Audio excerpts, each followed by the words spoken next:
সুপ্রিয় দর্শক, আসসালামু আলাইকুম। সবাইকে স্বাগত জানাচ্ছি আজকের গুরুত্বপূর্ণ সংবাদে। প্রথমে জানিয়ে দিচ্ছি সংবাদ শিরোনাম, পরে বিস্তারিত। গতকালকে যখন তাসনিম জারা তিনি হঠাৎ করে পদত্যাগের ঘোষণা দিলেন, তারপরে জনমনে প্রশ্ন, হুট করে তফসিল ঘোষণা হবার পরে ঢাকা ৯ আসন থেকে তিনি নির্বাচন করার কথা ছিল, ক্রাউড ফান্ডিং হলো, নির্বাচনের যে টার্গেটের টাকা সেটা তিনি পেয়ে গেলেন, কিন্তু কেন আসলে তিনি এনসিপি থেকে পদত্যাগ করলেন? এর মধ্যে একটা বড় আলোচনার অংশ বিশেষ হচ্ছে জামাতের সাথে এনসিপি জোট বাঁধতে যাচ্ছে। আগামীকালকে অথবা পরশুদিন আপনারা আনুষ্ঠানিকভাবে দেখতে পাবেন। আর যতটুকু তথ্যসূত্র আমাদের কাছে আছে, 30টি সিট জামাত এনসিপিকে দিচ্ছে।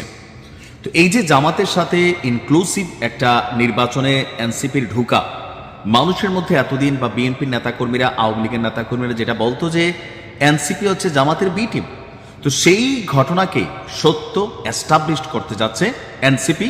আসলে এনসিপি জামাতেরই বি টিম ছিল, এটা প্রথম থেকে বোঝা যাচ্ছিল, এখন ফাইনালি এসে এটা প্রমাণিত হলো। তো এরকম যে নানান বক্তব্য মাঠে আছে, এগুলো যারা দলটির সচেতন ব্যক্তি তারা কিন্তু পছন্দ করছেন না। আর সেইখান থেকে তাসনিম যারা বেসিক্যালি পদত্যাগ করেছেন তার বক্তব্যে বোঝা গেছে। কিন্তু সোশ্যাল মিডিয়াতে বেশ কিছু রিউমার অথবা মুখরোচক অথবা যেগুলো মানুষ খাবে এরকম টাইপের বেশ কিছু হেডিংয়ে নিউজ হয়েছে।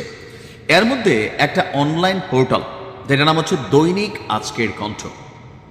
দৈনিক আজকের কণ্ঠ, আমি এটার প্রিন্ট ভার্সন ট্রাই করলাম, খুঁজতে পাইলাম না। যতটুকু দেখলাম যে ফেসবুক একটা পেজ আকারে নিউজ পোর্টালগুলো যেভাবে তাদের পেজ চালায় সেখানেই তারা তাদের অ্যাক্টিভিটিস চালায়, আর পেজটা কোথাও না কোথাও আওয়ামী লীগ মতাদর্শের অথবা আওয়ামী লীগ এডমিনদের দ্বারাই পরিচালিত হয়।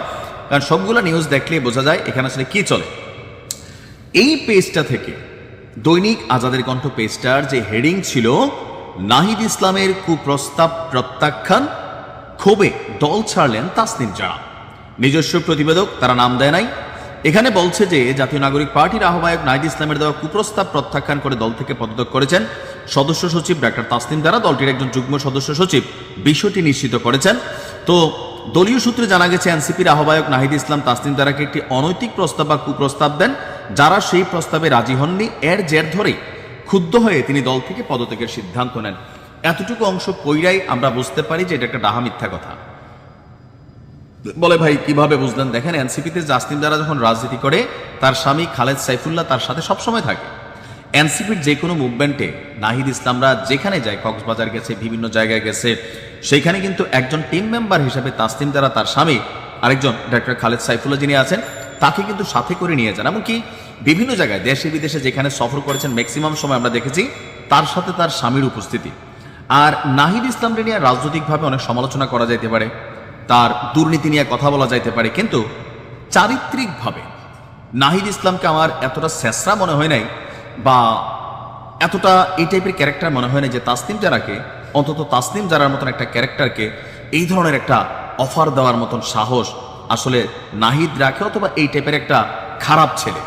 কারণ প্রত্যেকটা মানুষেরই খারাপের একটা লিমিটেশন আছে, অথবা আমরা যারা সচেতন নাগরিক আছি আমরা বুঝতে পারি যে আসলে কোনটা সত্য, কোনটা মিথ্যা, কোনটা গুজব, কোনটা বানোয়াট। এখানে দৈনিক আজকের কণ্ঠ পত্রিকা যারাই চালায়, পত্রিকা বা অনলাইন ওয়েব পোর্টালটা, তারা যেই নিউজগুলো দেয় ম্যাক্সিমামে হচ্ছে এই টাইপের নিউজ দেয়। সো আমি শতভাগ বিশ্বাস করি যে এই ধরনের কোনো ঘটনা ঘটে নাই।